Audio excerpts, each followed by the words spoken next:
Outside. Can't read, can't talk. Did you read those signs? Sure are dumb people that send See the down one that here said these white days. only? Did you see that? You think that's white? Oh man, he got a white shirt on. Maybe he figures that's what gives him. That ain't it, man. You're brown all the way down. From the top to the bottom. You don't belong here. Why don't you coons go back where you belong? Send them all back to Africa if I had my way. I can be Take her right along. But you'd like that. I still think that's too much hair. It is. It is. It's kind of messy, too. You notice the way it falls all apart? You notice that? Yeah. They just don't make hairdos like they nice used to. sparkling watch.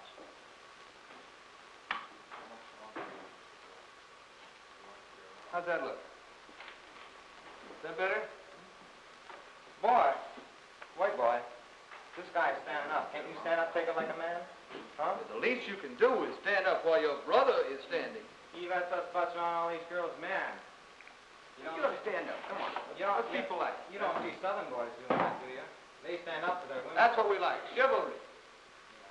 You think you'll fall? Come down here. We'll show you hospitality. That's all it takes. Hey! What are you trying to stop? Huh? Hey, what are you? You see him hit you? I saw that. What are you hitting him for? Huh? What are you coming at him for? Trouble? Is that what you want? Trouble? Take that. Is that what you want? It don't take two of us to take one of these Yankees. Let's cut it.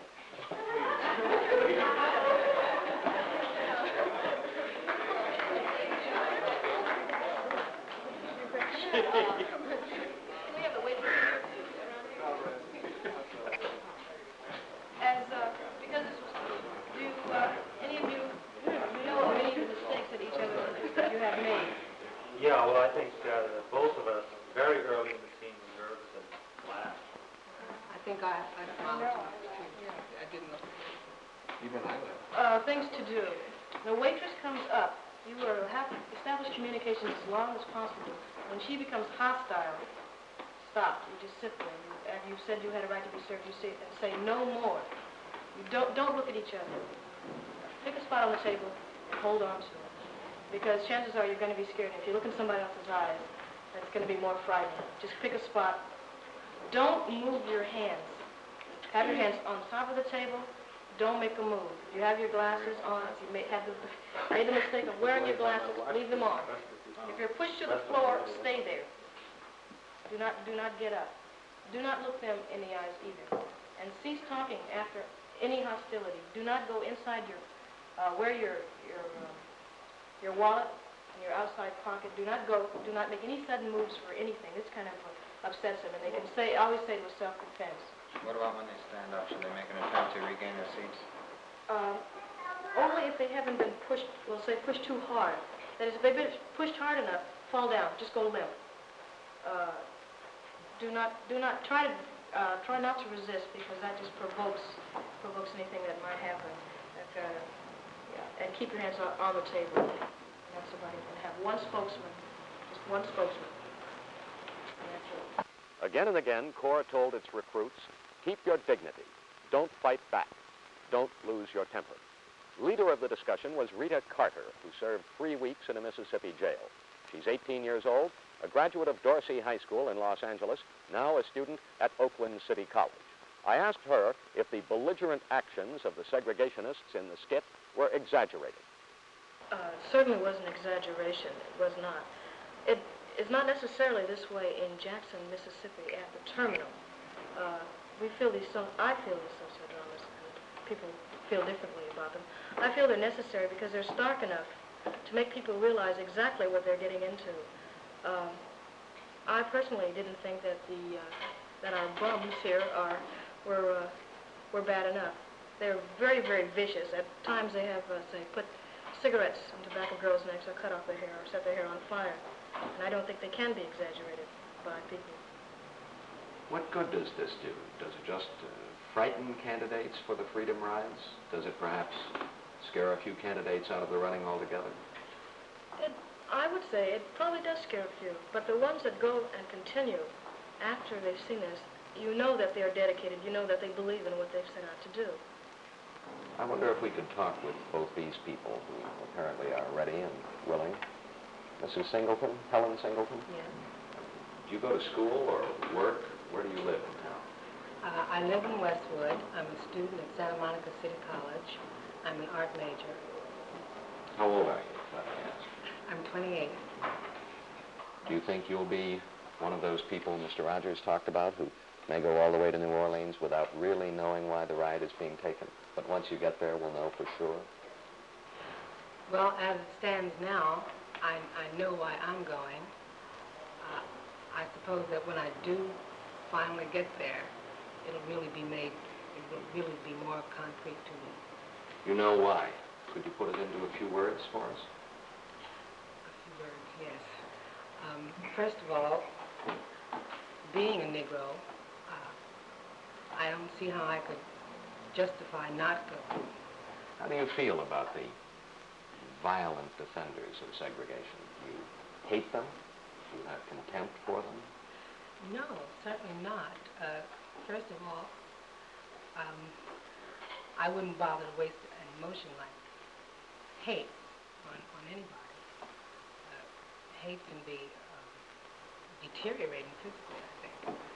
And I don't waste any love on them, but hate, I certainly don't hate them.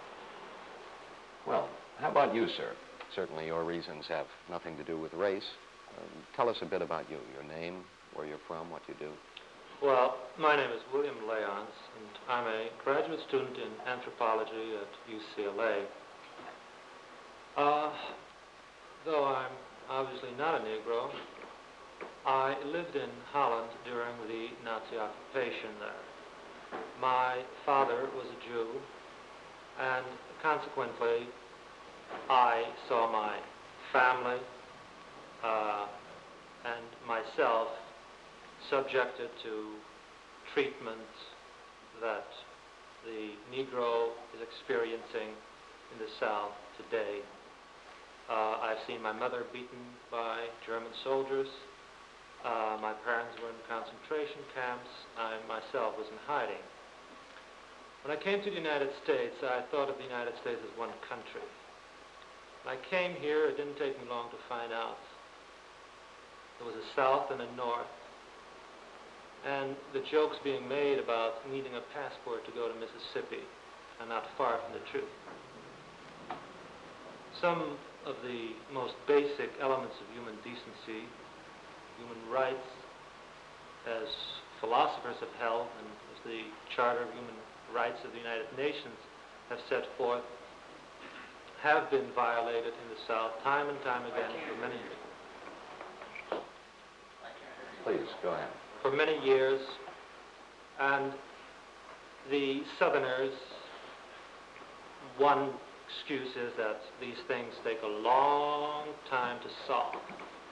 Well, so the Civil War has been over now 100 years, and the American Negro and all Americans of all classes and races feel that it's time to get moving. You emphasize the situation in the South, sir.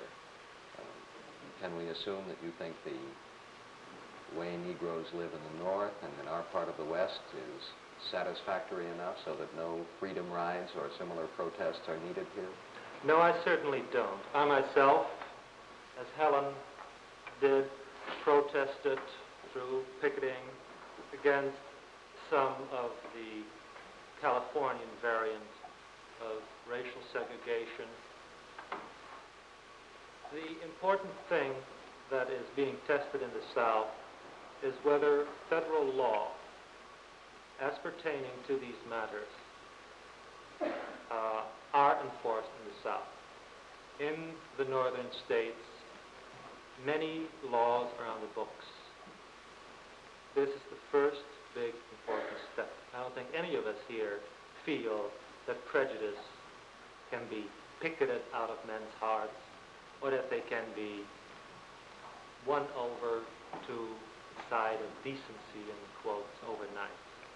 But you're prepared to face and believe you'll have no trouble living through the kind of brutal, indecent treatment we just witnessed in the the play. Hmm? I'll certainly try my best.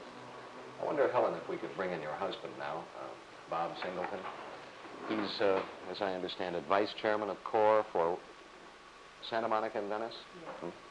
Bob, could you join us for just a moment? You're going to be the leader of this particular ride? Yes, I will. Do you know yet how many people will be making the trip with you?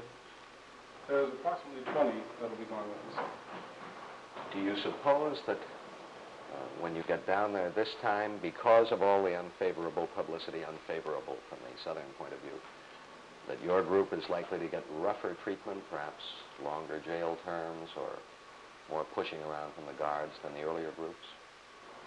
Well, the way I look at it, the more drastic the treatment becomes, I think the closer to the brink they are. If we can force them to take a very, very drastic move, then perhaps the President will take a stand, or the Attorney General will find it necessary to be a little more positive about doing something. Leons, the Singletons, and the 12 others who made the trip are now in jail. Film coverage of their arrest in a moment.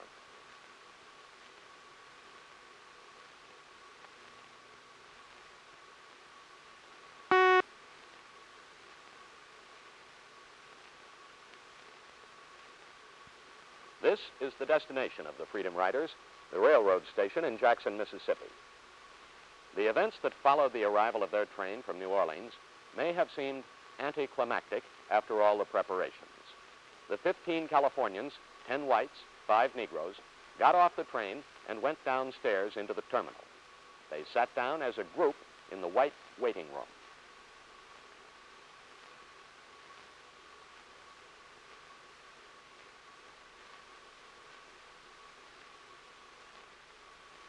Police Captain J.L. Ray went up to each one and told him to move on. He then asked if they understood his order. When they refused to leave, he placed them all under arrest. Then a police escort to the paddy wagon and off to jail. That's all there was to it. It was all over in a matter of minutes.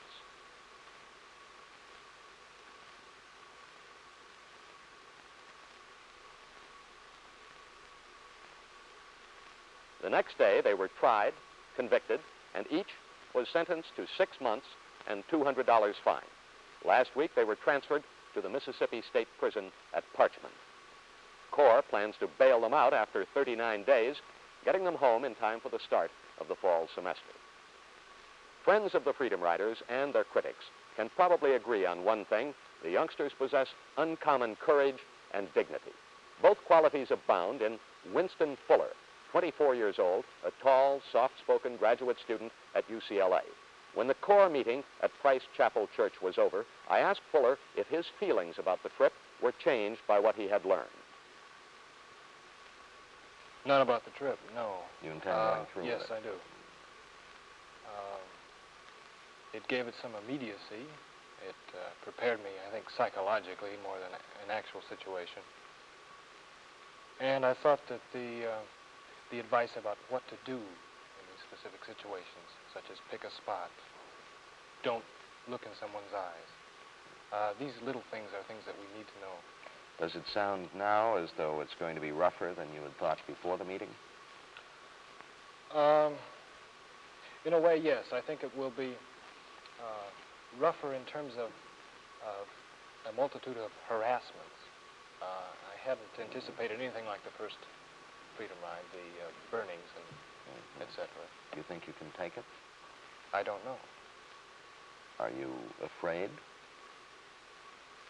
Well, I don't relish this sort of treatment, but I'm not going to shrink from it. So I'm afraid, yes, but I'm still going to go. From the way you answer the question, I'm not sure I know what you're afraid of. Are you afraid of what may happen or how you may react to it? A little of both, probably more how I am going to react to it. Will I be able to act in a non-violent way? Will I be able to smile when I get berated by the guards and the rest? I don't know. What makes you think, what in your experience makes you believe that you can pursue this nonviolent course successfully? Nothing of a concrete nature in my experience, but simply a conviction that this sort of thing must be done, and it's not, somebody else is not going to do it. Yes, but why do you